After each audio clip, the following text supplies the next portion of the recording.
Kreu i Partisë Demokratike Sali Berisha ka akuzuar qeverinë se në dhunën ndaj protestuesve nuk ka kursyer as deputetët, ku ndal tek Bledjan Allbati, ndaj të cilët sipas Berishës është përballur me dhunë politike. Në një dalje për mediat nga Selia Blu, Berisha u shpreh se në Allbatit i është hedhur gaz lotësjellës në fytyrë, ndërsa ka shtuar se kreu i qeverisë Edi Rama kërkon përballje civile. Dhuna e egër e banditëve dje nuk kurseu deputet të Kuvendit Popullor. Ju jeni dëshmitar se si para kamerave u vërsulën me urdhër të veçantë,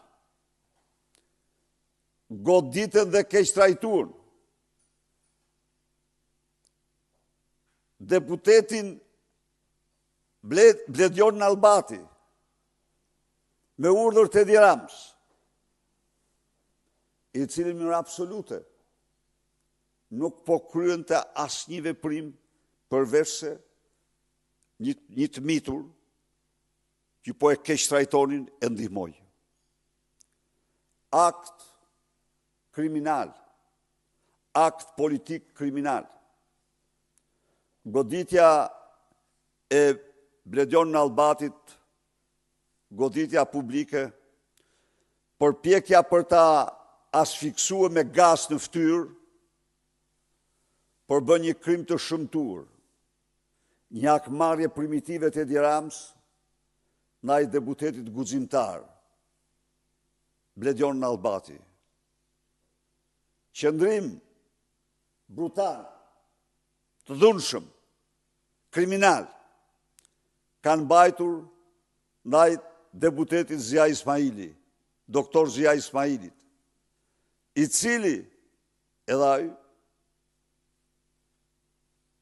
po protestonte krejtësisht në përputhje me standardet tona të protestës të revoltës paqësore.